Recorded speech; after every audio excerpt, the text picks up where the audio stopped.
Welcome to 2Cents FC. I'm your host, Amobi and Okugo, back again with my guy, L. Each week, we'll be talking with individuals from around the soccer world, learning about their stories and getting their unfiltered thoughts and opinions. This week, we're joined by Malmo FF Baller, Romain Gall.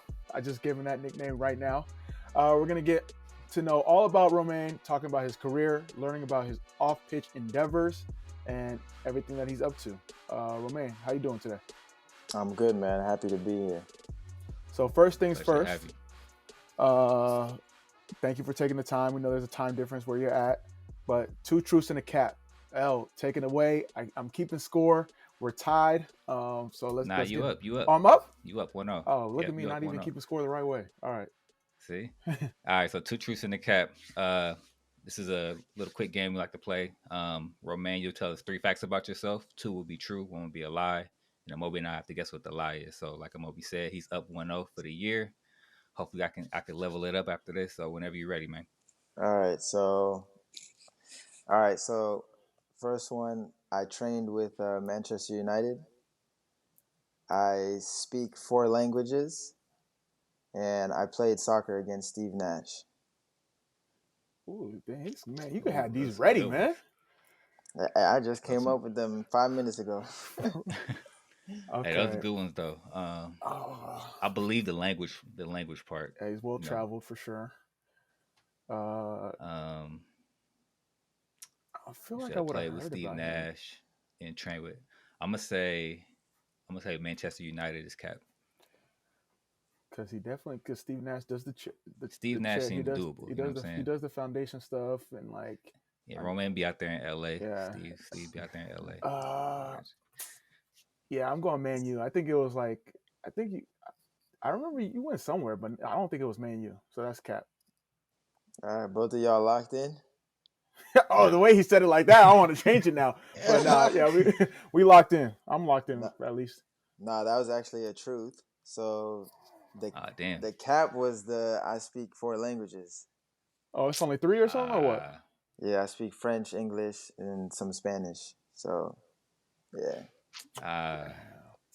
Look at me being too over analytical. Nah, I had to be tricky. I had to come with my research. You know?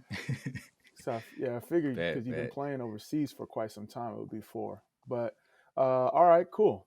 We both lost that L, so still 1-0. Yep. But Romain, obviously well traveled. You know, you've been a pro for quite some time. But when did you fall in love with soccer? I'd say when I was about 7 years old. I think just being at home with my dad and my brother, just watching. At the time, we were very big on Arsenal, watching with Thierry Henry, and also Ronaldinho back when he was in Barcelona. I think just watching that era is what kind of, emphasized my love for it. Obviously, Zidane also with the French national team. Obviously my family's French, so. Like that was those 3 players were the main reason why I really was watching every day, and then I fell in love with it. Okay. And then you said you grew up in France, but you were raised in the DMV. So give us like a history of like a timeline of your story to where you are now. Yeah. So I was born in Paris, France. Then I moved to the U.S. when I was about 6, 7 years old. And grew up there. Just started actually playing on real teams in the U.S. because in France I was just playing for fun with friends and stuff. And then I left home when I was 12, and I went to Brad Friedel's academy called PSA. So he had opened up an academy in Ohio, and there was a bunch of foreign players. So that's when I really was like, okay, I'm leaving home at such an early age. Like this is what I'm trying to do, and so. I did that, and then the place got shut down, so then I came home for a bit, and then I went to Real Salt Lake's Academy in Casa Grande, Arizona.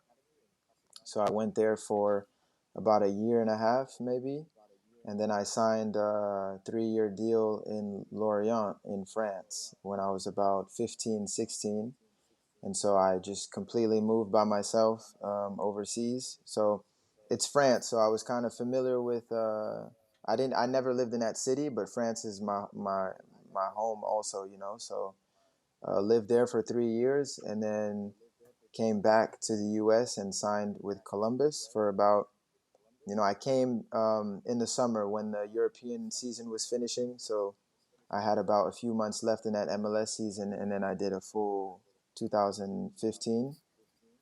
And then from there, Columbus was done, so I went over to Sweden, started in Nyköping. It's a third division at the time. So I stayed there for one season, and then I got recognized by Sundsvall, which is a team in first division. And then I was there from 2017 until summer of 2018. And then I signed in Malmo summer of 2018, and I've been at Malmo since. No, it's amazing. There's a lot to unpack there. For you, moving away at a young age, I remember when the PSA Academy came out with, Coach Brad Friedel. I know Desmond Armstrong was involved. Yeah. Talk about that experience. You got a lot of people that want to go pro and they don't understand the sacrifices that it takes. I was fortunate enough to do residency at a young age, but you did PSA, you did Casa Grande, you went pro at 15. Talk about that experience of being on your own and like having the discipline to grind. Yeah, it's not easy for sure. I think when you're that young, you don't really know what you're getting yourself into. You know, I was 12 years old. I just wanted to play. And this was like Desmond actually approached me with that opportunity to go to PSA. And so for me, I just looked at it like I'm going to be around international players. Brad Friedel, who was a Premier League player at the time, is, the main guy. So for me, it was just like, wow, I'm going to play with, facilities are crazy. And so it was just like to take it more serious, the next step. But then obviously when you're away from home, like that was the hardest Yeah. thing I think I had done. I didn't realize how hard it was going to be until like it hit me that I was there by myself. And then, I was the youngest one in the academy. So they'd actually let me go home every weekend, like fly back and forth, because my parents live in Northern Virginia. And so when I would go home and then when it'd be time to go back to the academy, like I would never want to go back because it would be too hard for me to just leave my family Yeah. again, But then once I went back and I was like back in the flow, then, you feel better. But it's hard, man. People are not realizing, like you said, the sacrifices that you make and everything that comes with it. Yeah. So talk about that. You talk about going back to the DMV, DMV's home. In the off season, are you going back to the DMV? Yeah, Right right now, now? yeah. I always go back for the Okay. holidays. Obviously, I take a little trip like to the West Yeah. Coast or whatever, see some friends. But I'm always like, with the family for Christmas and New Year's and stuff. Okay. So real quick, because we've had a lot of people from the DMV on our show. Mm-hmm. So where are you ranking DMV? I'm not sure if you playing pickup with the DMV community. I know your age group, a Uh, lot of DMV cats are, playing at a high level. Where are you ranking DMV when it comes to like a national setting? Honestly, I think it's up there. Like, I'm just speaking on just growing up in the DMV, and like I remember playing with Region One and even like Virginia State team. I think we had a lot of quality, and like Region One was always a strong region. I know Region Four was also stacked with like a lot of Yes, good sir. players, Yes, sir. but I think it was Region One and Region Four were up there, Hmm. and like you said, a lot of players. I can name a lot of players that came out of the East Coast, but DMV, I know some ballers that came out of there too. Okay. And then for you, you going pro after Casa Grande. What was the decision like to stay? You could have stayed in the States, gone MLS. You could have had the possibility of going to University of Maryland, but you chose to go back to France. So did they scout you? Did you have an agent? How did this opportunity come about? Yeah, so first of all, like me, I just coming from a French family, like we always felt that European football was the best football, and that's what I grew up watching, and that's where my dreams came Hmm. from. So honestly, from an early age, I knew I wouldn't go to college, and I knew I didn't want to go MLS. So I always had this just Europe, Europe. There was nothing else. Yeah. And so as far as me signing, honestly, it was just trials. Like I got in touch with people who could get me trials, and I had done a few. I had done Bordeaux and I had done Rennes, and I did Lorient, and Lorient was the one that stuck. and that's how I ended up signing there. But I had no agent. I just had maybe a contact that could get me a trial, and every summer, when the season in the U.S. was done, I would kind of Yeah. go over there and try out. Perfect. So we got a lot of folks, young kids that are trying to make it pro. They listen to our show. Some of them goes on trials. Some of them trying to break into a new team. You've been on Yeah. trials. You've been on new teams. You've been in different situations, different experiences. What is one thing when you're on trial that you got to make sure to do to hopefully catch the coach's attention? No, I think trials are tricky, man. I think sometimes, first of all, you got to get the right setup because a lot of people, they'll send you on trials, but the teams aren't really looking for your position, Facts.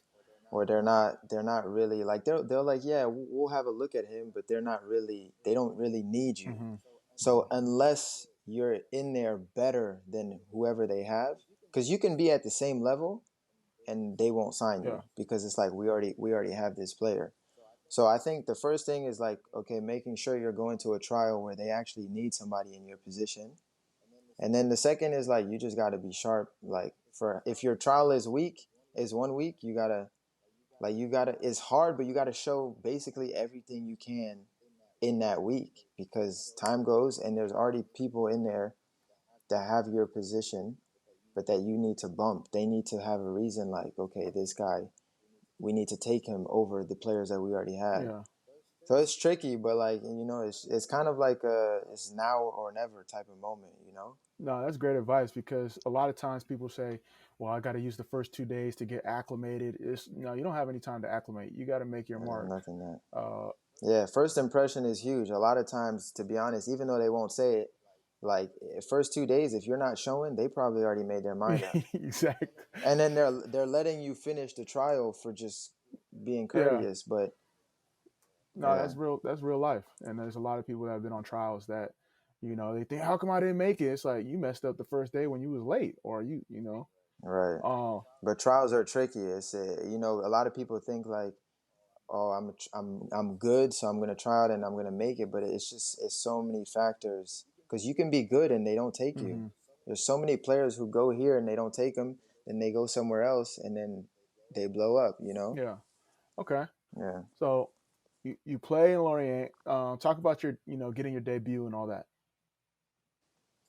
In Yeah, Lorient. Lorient. Sorry, I didn't pronounce it the right way. So no. So I never played with the first team when I was there. I had trained with them, but I was very young. So I had never. So in France, you can still sign, professionally or whatever, and get paid. Mm-hmm. So that's what happened. But I never made my debut with the first team. Just I started under 17s, under 19s, reserves, trained with the first team, but no official like League One game. Okay. Perfect. Yeah. And how is that grind? Understanding like, you're in Europe, but you haven't, broke through to the first team. Um, was it a situation where I'm going to keep grinding, and then Columbus came about, and you just decided to make that move, or how did that all situate? Yeah. I mean, when I was in France, I was loving every moment. Like you really, first of all, you notice the difference in the level. It's so much quicker. The guys are sharper. Like, you come across guys that are sick, Mm-hmm. and like for me it was still like I'm still young and I was just playing. There was no business side of it to like not make me enjoy it. So I was just playing and of course, like when you see the pros, it just motivates you to like just stay in Europe and do your thing. And for me, I'm European, so it's not like I felt like, oh, I'm in Europe. I just felt like I'm home, Yeah. like I'm just playing. You know what I mean? And so I never actually wanted to do MLS. Like my mind was so Europe, right? So if I'm not in Lorient, then I'm trying to find another club. And so when my contract was coming to an end with Lorient and we weren't renewing, I had actually trained with Espanyol in Spain, and that looked promising at the time. And then things don't happen for whatever reason. World Cup was there, the club doesn't have money, so like I went to train with them for a few days. Nothing concrete came out of it. So then it's like I need to make a decision. Do I want to go back to Europe and do more trials and like, potentially not get picked up? Or do I want to sign this guaranteed contract that I have? And there was a lot of back and forth. And after a while, I just chose to like sign the guaranteed contract instead of like going back and trying to do several trials. Mm-hmm. So you come to Columbus, and offline we spoke about there may be some misconceptions when it came to your time in Columbus. So we want to hear it from you because when it comes to Twitter and blogs and all these different things, everyone's speaking from the outside looking in. Yeah. Describe your time at Columbus and your relationship with coach and your teammates. Yeah. I mean, when I came to Columbus in the beginning, that was like my first real experience of like being with a full professional group, like 100%. So for me, it was like, okay, this is official. In France, I was with the youth also. So this is like, I'm a pro. So the first, however, 4 or 5 months when I came were amazing. I made my debut. I was playing, training. Like I was living a different lifestyle. And then I was also going with the youth national team. So everything was balancing well. Like I had playing time constantly. And then we go into the off season, get ready for the new season. I have World Cup qualifiers with the under 20 national team. So I'm away for preseason for a little bit. And then I actually hurt my knee. So I had to be out for like 5 weeks. And so I'm missing most of preseason. And I end up coming back, and I think the U20 is supposed to go to the World Cup, and the coach doesn't call me for his reasons. And then Columbus at that time is running, like they're winning games and everything, so it's kind of hard to break in the team. Mm-hmm. And so then I ended up going on loan towards the end of the season to Austin just to get games and everything. And I mean, like my experience was good overall because I learned a lot. I was very young still. I was 19 and I learned a lot. I had a good coach. Greg is he's a good coach, and he ran that team very well. And we were winning. We got to MLS Cup final. So things were good. Like there's nothing that I could have said like that could have been against the team because it was working. Yeah. Whatever he was doing was working. So it's hard to break in that team. But I learned a lot, and I enjoyed my time in Columbus, even though it didn't finish the way like you always hope it can. No, I think it's really important that you shared that because if you don't know, no one sees the insides. No one would. Maybe people didn't know you had an injury, or maybe people don't see that. A winning team, it's hard to break in. You got to wait for a loss of form or someone Yeah, else, getting injured and you taking their spot. yeah. So to get that insight, a lot of people don't really see that.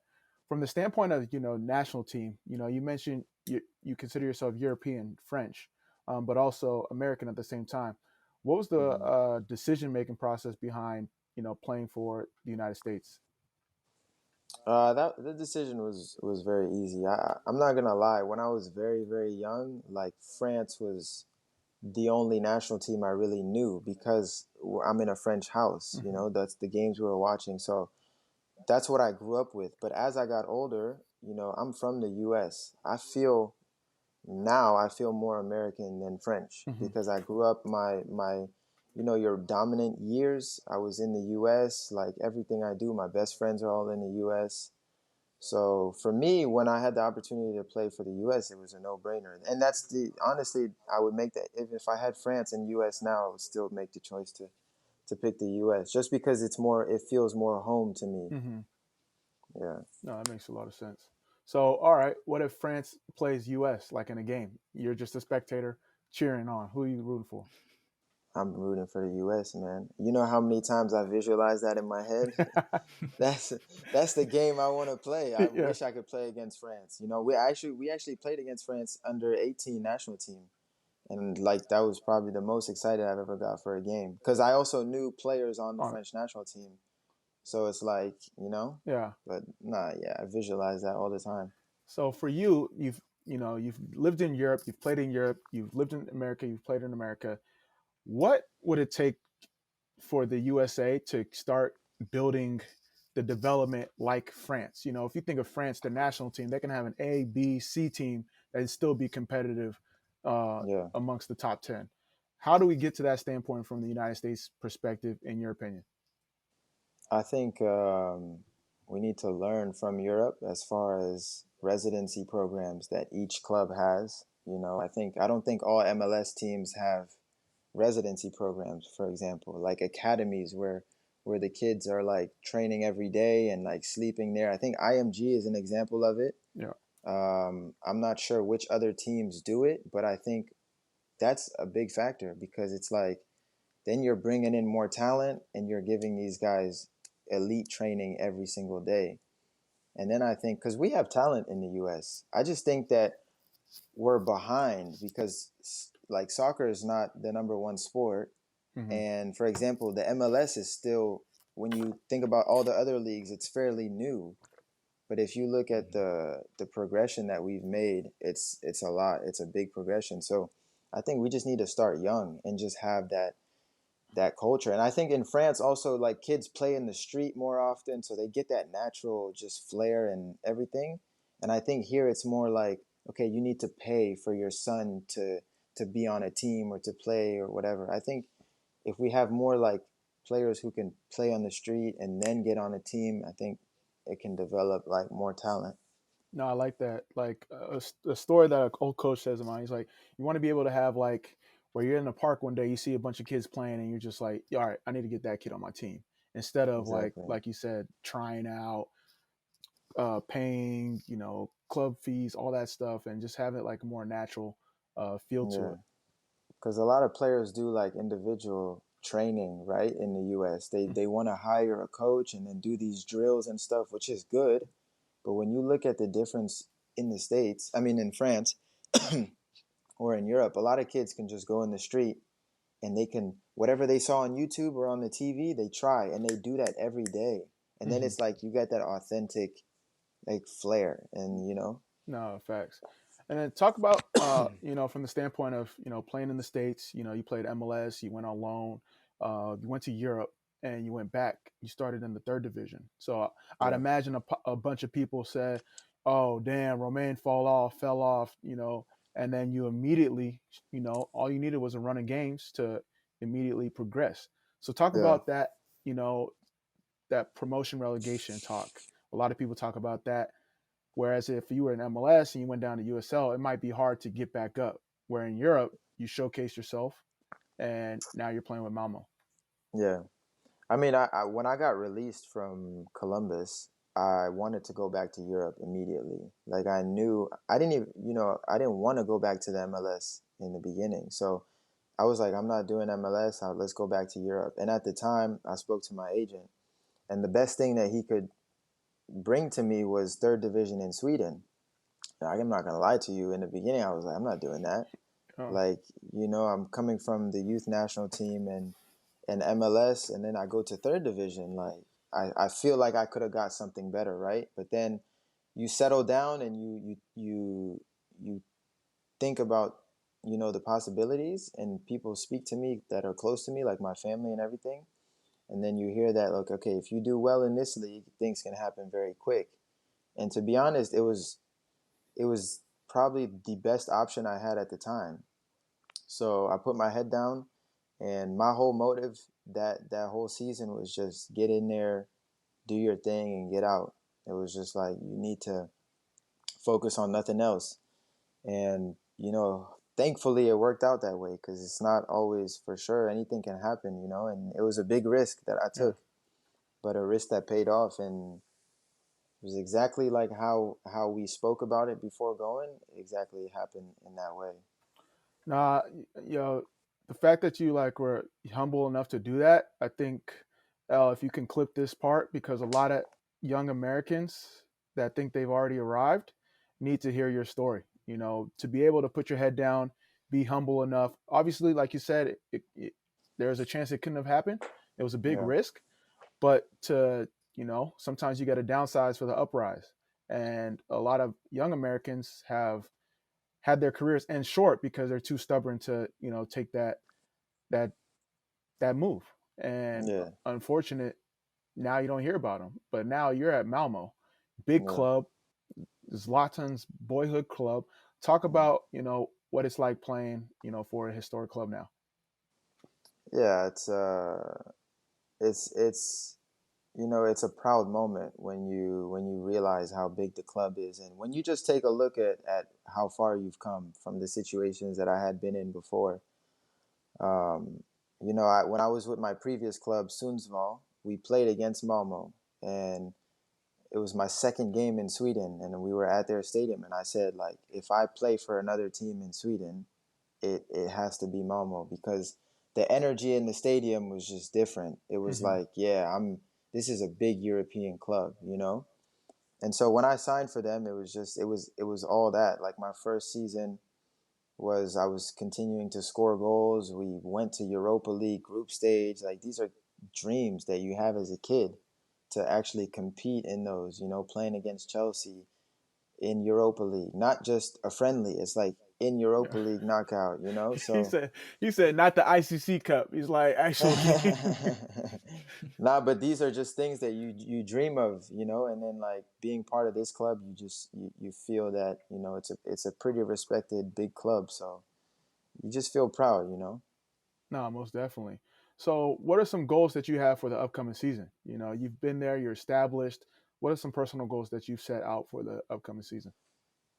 Yeah, I mean, for me, I had a complicated season last season, so now I'm just coming in it with a fresh start, just working hard in training, trying to bring my qualities that I know I have, that brought me to the national team when I went. So my goals are just to, get back on the field, help my team with stats, um, and just enjoy my football. I think it's just big for me to enjoy it right now, because I had such a difficult time last year. I didn't really enjoy playing anymore. So I think right now I'm just trying to find that love for it back, and get my stats back up, and put my name back out there. No, most definitely. And then obviously, you're African American descent.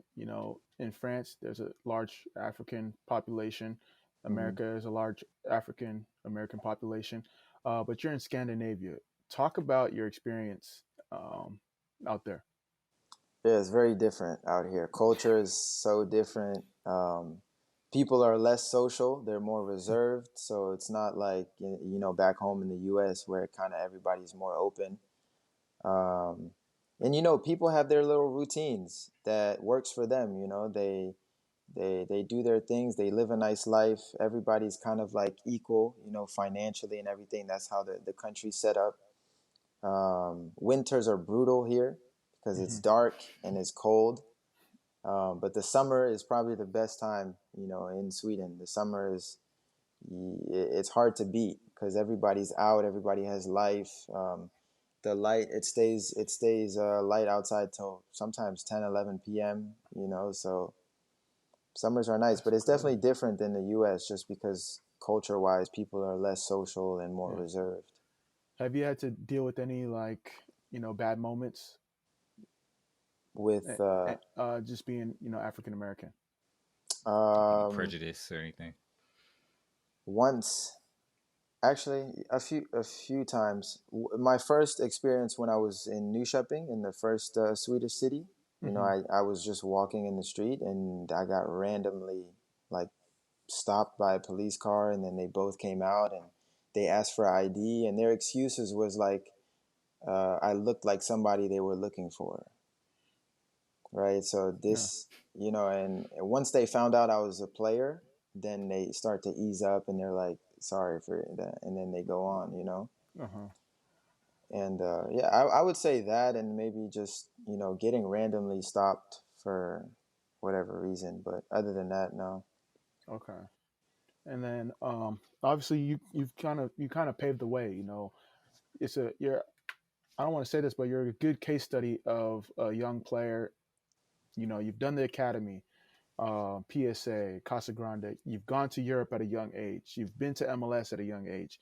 You've gone in the lower divisions in Europe and climbed your way up. What advice would you have for a young player, especially one that looks like us, that's looking to go and be a professional? soccer player?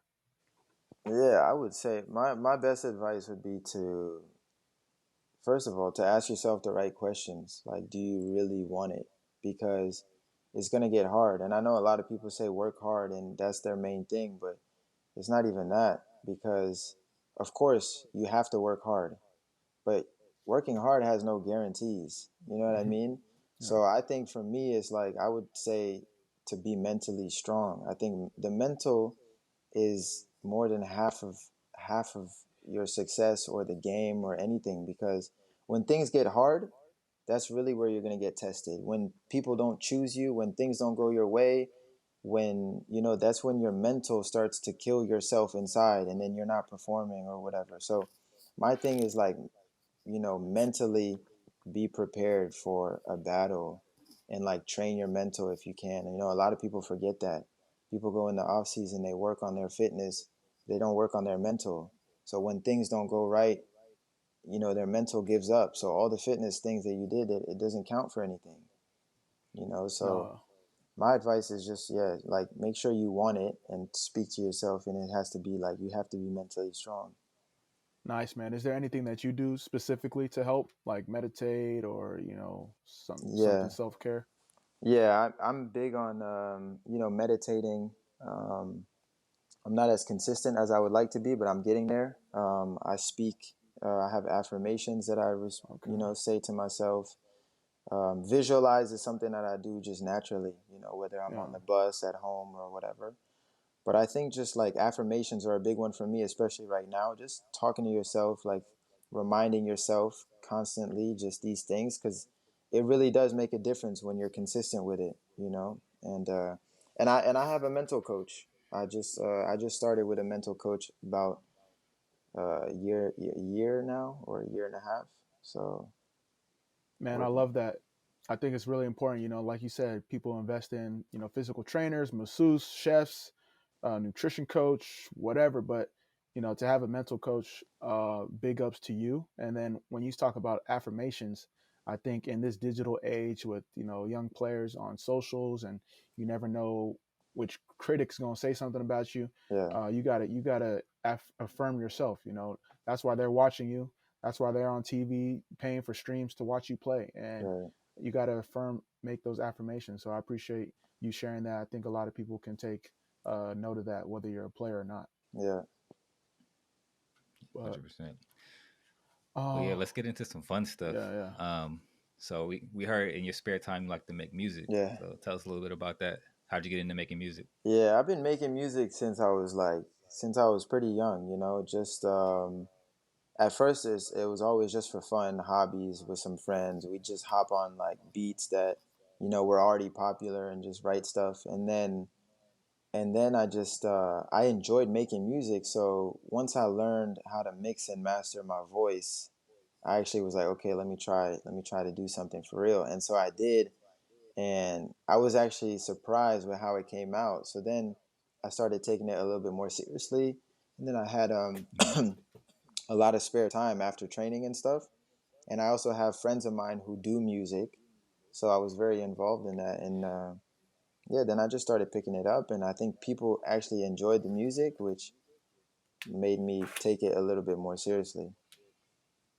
Okay. Okay, dope. So who are some of your biggest influences, like musically? Like who would you say you kind of tailor your sound after? Nah, it's hard to pick one person, because I think I just take from a lot of people. Obviously I listen to Drake, I listen to Tory Lanez, Travis, The Weeknd. Then I go to the Latino Bad Bunny. I listen to her, Kehlani. Like, I just listen to a variety. Drake is my favorite artist, but I listen to a lot of music and kind of just, get inspired by it, whether it's lyrics or sounds or melodies. Yeah. Okay, so what do? You sing, rap, both? Yeah, no, I'm not like a singer, but I'm like I Okay, rap, but then it's like melody, so Okay. it's okay, yeah, So that trap R&B a little bit. Like, yeah, something like that. okay. yeah, Yeah, like a like what's our guy's name? He signed with Travis. I can't think of his name right now. yeah, but Well, like, Travis is a big. I love Travis's sound, so he's like, Yeah. dope. That's fire. All right. So do you have any music out currently? Like you got a SoundCloud or something you can check Yeah, out? so I have a SoundCloud. The music that I have from there is from 2017. I actually made in my bedroom stuff. So I dropped 4 Okay. songs on there, and then it actually did well without like me really promoting it or anything. But then after that, I said I want to make like proper studio. Like I want to go to a studio because I had never really recorded in a studio, make a lot of Yeah. music, and then kind of just when I have like a good amount of catalog, then start releasing it, but putting it on the bigger platforms, you know. But now I Okay. only Okay. have SoundCloud. What would the name of your first album be? Oh, I didn't think of that. I don't know, to be honest. Okay. Yeah. Uh, but sticking with music, like you're also in the sneakers and fashion. So like, who are some of your favorite brands at the moment? Shout out to Nike. Nah, I love Nike, what they're doing right now with sneakers, with dunks and everything. But yeah, if I had to go designer, I like Balenciaga. Okay. I like a lot. I love vintage clothes. So I go like I can go thrift shopping or just to vintage stores and get like this is from a vintage store. It's just like print tees and stuff like that. Um, yeah, I kind of like a little bit of everything, you know. Okay. Okay. Dope. So like, what are some of your favorite sneakers in your collection? So like, if you had to pick one sneaker to wear for the rest of your life, what would it be? One sneaker to pick, probably oof, Jordan ones. Probably Okay. that's a Can't go classic. wrong with Like that. Can't yeah, go wrong with that. Yeah. yeah, you know what I Solid mean? choice. Very Yeah. multifaceted. All right. So we know that, especially in Europe, the footballers, especially the black ones, are, very stylish, hmm drippy. If you had to make a fashion five-a-side out of footballers, who would be on it? Fashion five aside. All right. Oof, that's a good one. I'll put myself in there for sure. Okay, got to. Yeah. Okay. Respect. You gotta Um. have that confidence. Yeah. Put myself in there. I'll put only football, right? Yo, Yeah. All right. I'll put Benzema in there. Just because Okay. not just his drip, but his whole lifestyle, right? It's yeah. just it's Yeah. a package. He I'll makes put He people got a want. lot of He makes people sons. want to be footballers. yeah, right. I'll put Joe Willock in there. He Shout out Joe Willock. yeah, he gets cold with the fits. I'll put Emmanuel Dennis, plays for Watford, and Okay. then That's four. yeah, and then I'm trying to think who would I put. I'll probably put like I'll put Vanderville. Okay. Even though he's not Okay. playing no more, I'll put him though. He's cool. All Uh, right, bet, that's bet. how I know you a fashion guy. You pick some names that people might not pick. Yeah, yeah. Yeah, off first glance. I didn't want to say all the people that are Say the obvious. expected. Like Yeah. Yeah. some people they just see brands and stuff and they think, "Oh, he dressed nice." But Yeah. it's yeah. Okay. So he got a real eye for Yeah. it You got an for eye for sure. it. How do you think, from that standpoint, how do you think we can incorporate that in like America, like the culture, the fits, the swag? Because there's a couple of you guys that are doing it, but from a global perspective, it's not to the level of NBA, NFL. Yeah, and I think it's just cuz NBA and NFL is like so many eyes on that league and Hmm. like, sometimes and not even sometimes, just the pregame fits for the NBA is a fashion show. So guys are just they Hmm. know they're gonna be looked at, so they putting on pieces or they're getting pieces from stylists. So I think but I think MLS is growing in that, but I think it's just because the NBA and NFL is a bigger league, so people Yeah. are gonna focus on it, and Yeah. I think they love it too. They do it. You got a lot of guys in MLS who can't dress, but I feel like no, Why you it's say no? If I'm like a team captain or something, and I know like we're gonna get fitted, like yo, we gotta dress up. yeah, We but can't be on some bummy stuff. sometimes MLS also has dress codes. Yeah, So you and then have like to, we're gonna talk to the team too, like yeah, coaches. I know who does it still. I I want to say Minnesota. I think like they have to wear suits. It's like, yo, leadership. We got to Atlanta talk does to it too. coach. right. Nah, we got. This is where we get our fits off. Like, Right. I mean, different teams, yeah, different. Like either everybody dressed the same, or like I'm gonna give you the freedom to express yourself. Like I uh-huh. know when I was in Columbus, like we had to wear a shirt with a collar, and like you couldn't really wear sneakers. So there was like a dress code in a sense. Hmm. So you can't really But express now, yourself. but now Berhalter on the sidelines rocking all the newest J's Yeah. that come out. Like, so it's funny I couldn't wear sneakers back then. We That's call it. We crazy. call it. We call it growth. Yeah, yeah, yeah. Growing with the times. Okay. For real. What we got? What we All got? right, El rapid fire. let's jump into some rapid fire. Yeah, for sure. So what is one interesting fact about yourself that people wouldn't know? hmm I think that I make music. I don't think people really would know that because I Okay. don't really promote it. Okay. Also heard that you got like maybe a famous footballer cousin out there. Um, This is what Ty told me. He may be wrong though. he might be thinking of Lacazette, but he's not my cousin. I just like my cousins knew him, and then I met him when I was very young, so he's a close friend. Oh, okay. Okay. But all right. Sorry. Okay. Since you make music on game days, what's on your pre-match playlist? Um, Probably Drake, Lil Baby. Lil Baby's probably up there right now. He Okay. gets me hype. He gets me in the mood. Yeah, you Yeah, don't little miss. baby, is Yeah. that dude. All right. Let's see. Playing in Europe. What are some of your favorite away cities? Favorite away cities.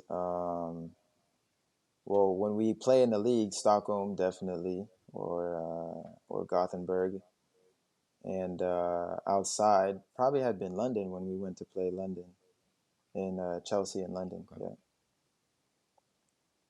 All right, dope. All right. So first thing you do, what's the first thing you do when you move to a new team or city? First thing I do is look for a place to live, apartments or house.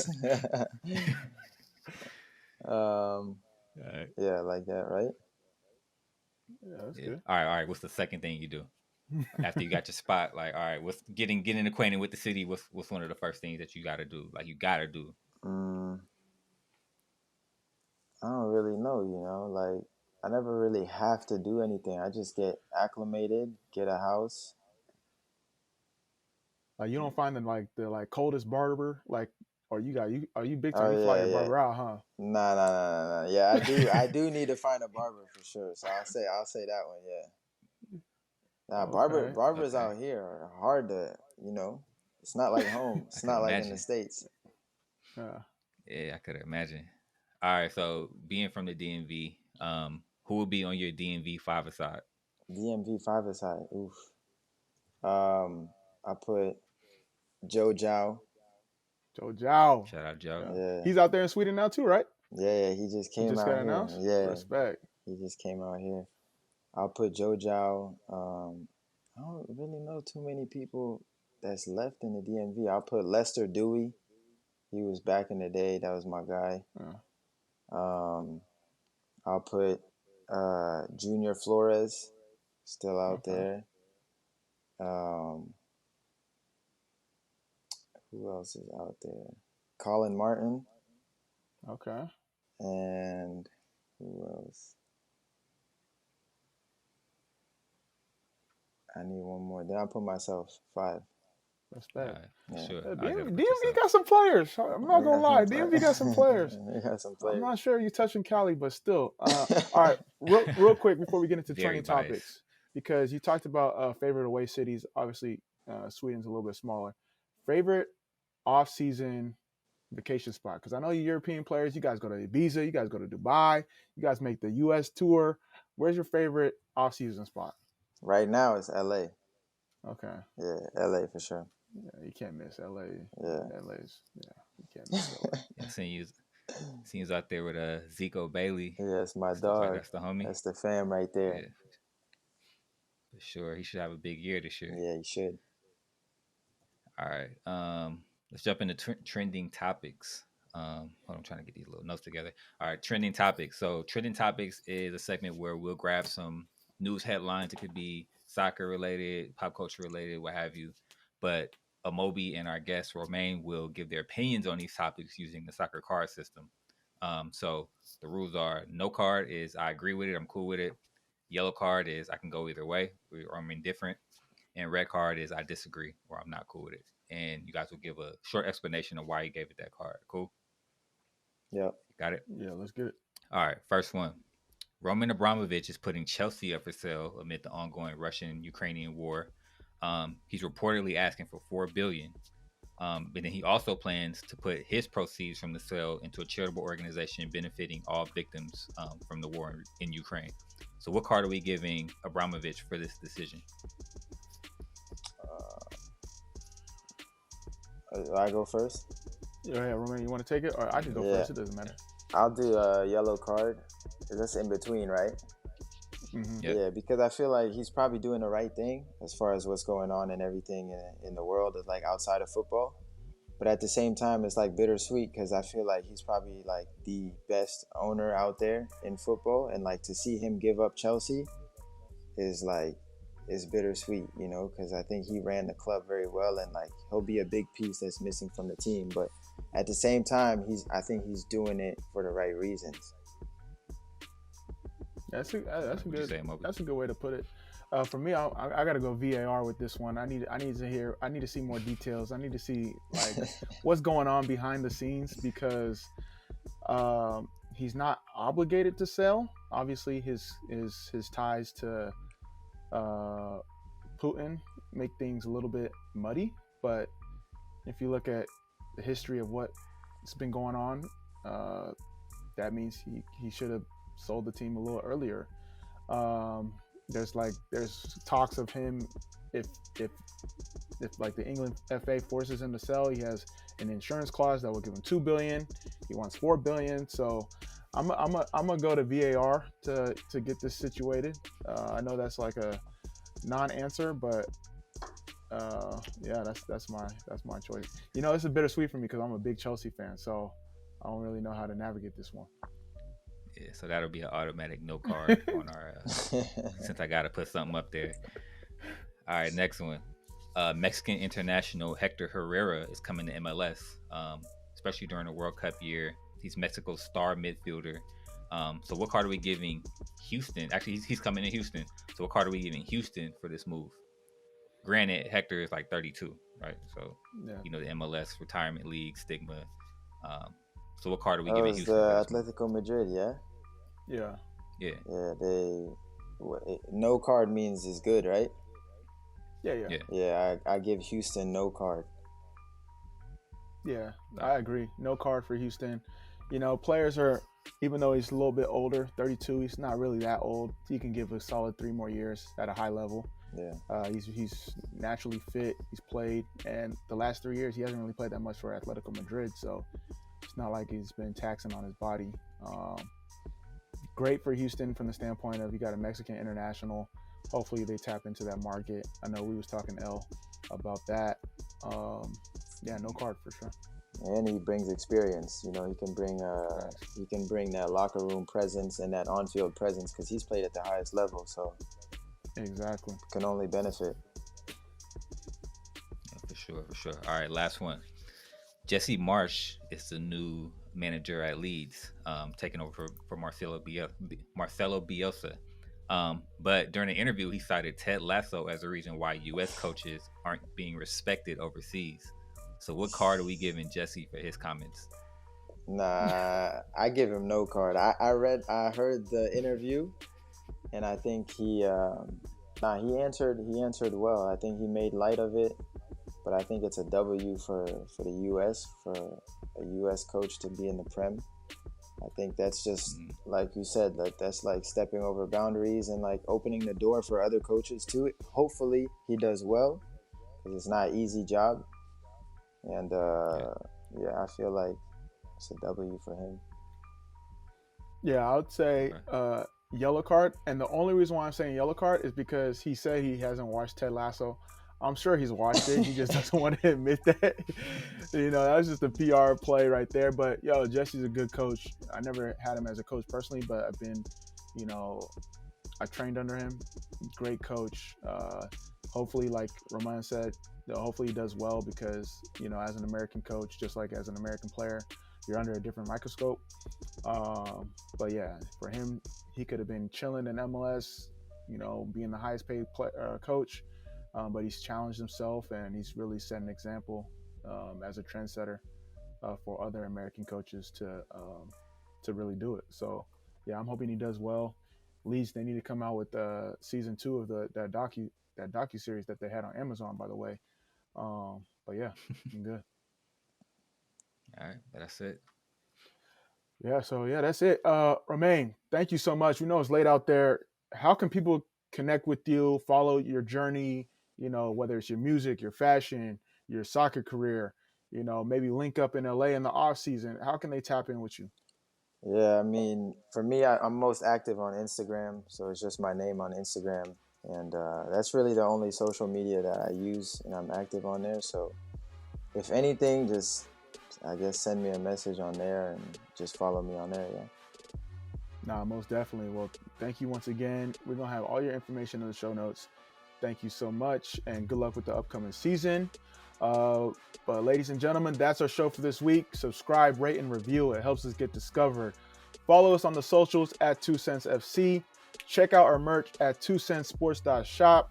And tweet us your comments on the show and any topics you want me or Elle to discuss. Yeah, we'll see you guys next time. Peace out.